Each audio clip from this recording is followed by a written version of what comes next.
Hey guys, what's up? Welcome to the daily news analysis of 5th of December 2017, guys. So the very first news is about a pact on Rohingyas. If you have gone through the past current affairs, then you would have known that China has, announced to to become mediator in the issue regarding the Rohingya Muslims, which is being taking place between Myanmar and the Bangladesh. All right, and for that, China has also devised a three-step solution. When the first was comprising of ceasefire by the Myanmar government. Second was repatriation deal, which we are going to read now. All right, so I will discuss it. I will not discussing it now. And the third one is about the development of Rohingya inhabiting area by the international community. Right. So the very second second step of this three-step solution is now in news.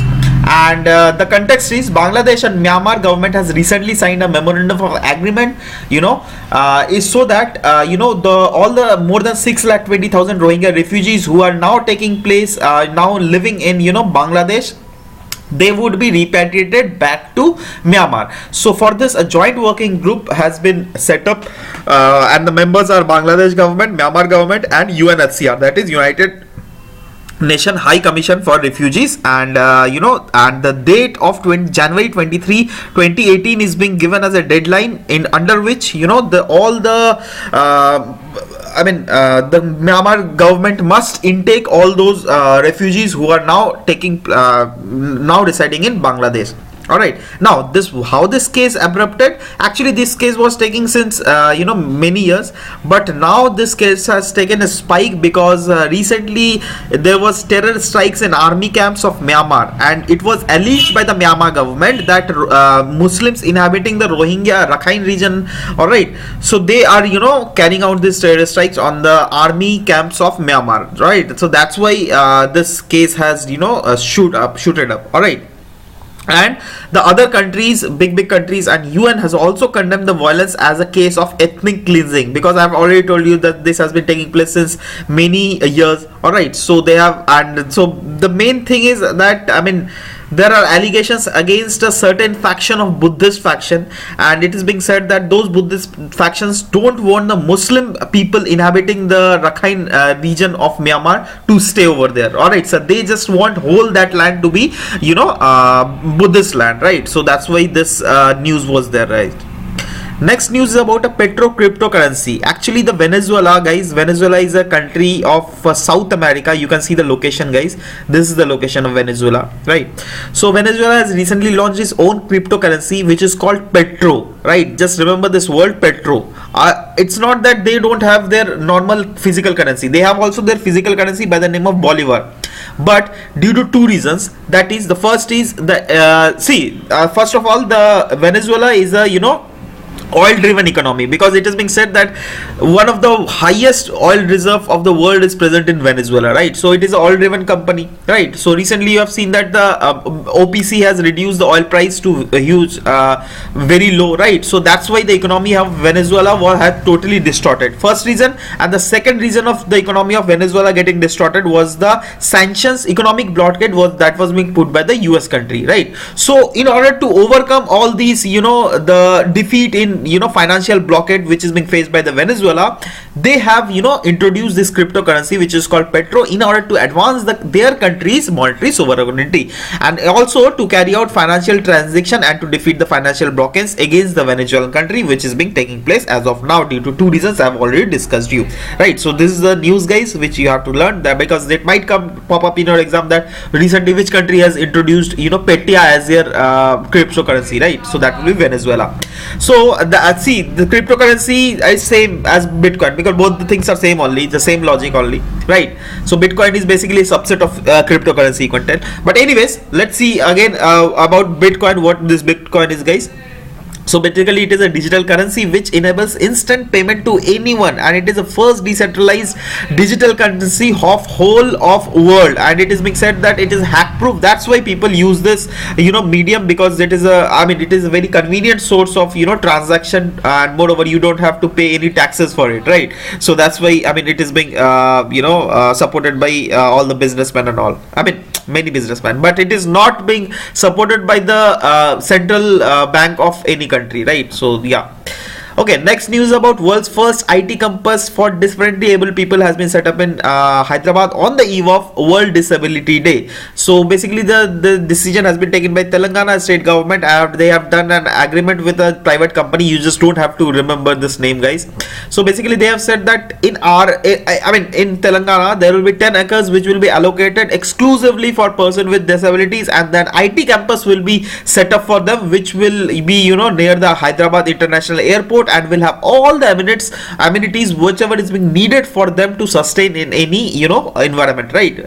Like training facilities will be there, residency facilities will be there, delivering centers will be there, right? So campus will cater to various clients, both domestic and international, and it is mainly aimed to provide a training and employment to more than it is being said that 2,000 people will get directly employment over there, right? Means it doesn't mean that all the people will directly they have to become a person with disabilities only to get appointed in that area. No, they will be given preference on that campus. That's it, right? Okay, next news is about clinical trials. Actually there has been huge hue and cry that India is developing so much, there are many need of clinical trials that to be happen in India, right? So that's why this news was going. So let's see the news that why actually what is the need of this clinical trial to get happen in India. Basically, see, the first reason that is being said that we are in India there is a huge innovation in drugs and medical devices. All right, so also the there is federal environment for clinical trials to happen. So that's excuse me, guys. So that is the one reason for which clinical trials must happen in India. Second is there is widespread malnutrition and poverty. All right, and that have resulted in a steep rise in both the communicable as well as non-communicable disease in the country. So if it is being said by the proponents of those clinical trials that if clinical trials will happen, then it will be conducive for the country. Moreover, the standards of medical treatment will increase in our country. And the next reason is India represents 17.5% of the world population, but it conducts only 1.4% of the clinical research, which is too dismal, right? So that's why it must happen, right? Now, what are the roadblocks in clinical trial, guys? See, the existing framework of legal framework, it lacks credibility in terms of predictability as well as transparency. And the second roadblock is instances of lapse in confidentiality or non-adherence to protocols of the the drugs manufacturers are often seen. So that's why this is kind of a roadblock in our clinical trials. Now let's see what are the push by the government that is being given in this clinical trial sector. So basically government is working on new policies that could ensure swift approval to begin clinical trials without making compromises on patent safety. This is the first. Patent safety is the first priority first of all. Then government will see that what are the new policies they could come up with, so that there will be swift approval of all the clinical trials whichever is been happening in India, right? Confirming the standards, of course. And second push by the government is steps such as recognizing ethics committee has been set up by the government, so that they could check that if whether any side effects are being done by those drugs or not. All right, and it will be further be investigated by the Drugs Controller General of India. All right, and and like formally centers will be recognized so that those whether those centers are conducive for conducting this clinical trials or not. So this was all about this clinical trials issue, guys. Next news is about Arogya 2017. It is basically an international conference come exhibition on Ayush and wellness, and it is said that it will be participated by 1,500 delegates, which will come from 60 countries, as well as 250 manufacturers will also take part in this Arogya 2017. Now it is jointly organized by Ministry of Ayush, Ministry of Commerce and Industry, including Pharmaxil in partnership with FICCI. And what is the aim of it, guys? To mainly showcase the strength and scientific valuation of our traditional system of medicines which is there in India, or also to share the traditional medical knowledge of India across the world, right? And the main other aims are of promoting developmental activities of translational medicine at national level, as well as in taking as well as in international level, so that more of international cooperation and collaboration opportunity will be done at bilateral, multilateral, regional and global levels, right? And like yoga, guys, similarly through our collaboration agreement with WHO, we intend to develop Ayush technical guidelines and documents for benefit of member countries. So these are like few of the factual things have been given for Arogya 2017. And for this, guys, a white paper has also been published in the name of Ayush of the world, in which a roadmap of Ayush regulation and registration is being done for Asian and BIMSTEC countries, as we have already discussed in this last point, right? Now, there is I mean, it is being said by the government there is a hope of increase in size of Ayush sector threefolds in coming next 5 years. And also few of the other factual things about our traditional medicine is giving in this article is that it notes that India is the second largest exporter of Ayurvedic and alternate medicine to the world, and there's a potential in India to generate 3 million job opportunities in this sector, guys. It is a huge sector, and it is day by day it is increasing, because here you can see the annual growth is in 2 digits, right? Means 14%, and 2 digit annual growth is huge for any company, all right, to sustain. Okay, next news is about 15th Finance Commission. Actually, the first meeting of this 15th Finance Commission has been held under the chairmanship of NK Singh. So, see, this commission is taking place every 5 years, and it consists of 1 chairman and 4 other members. 1 chairman will be Shri NK Singh, and other 4 members are Shri Shrikanta Das, Dr. Anup Singh, Dr. Ashok Lahiri, and Dr. Ramesh Chand. And it will be established by President of India in 1951 under the Article 280 of the Indian Constitution, and it is formed to define the financial relations between the central government and the state government. And we'll read more about it, guide, more of functions of Finance Commission. The distribution, it deals with the distribution of net proceeds of taxes between the center and the state government. It deals with the factors governing the granted aid to the states.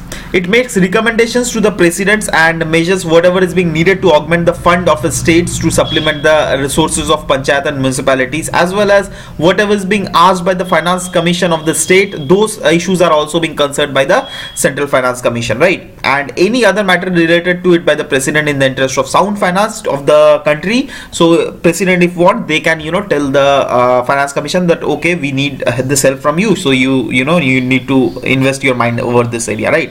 So this is also the sector. And Finance Commission is autonomous body which is governed by the government of India. So these are the factual things. Next is India basically Navy Day has been celebrated on December 4th, guys.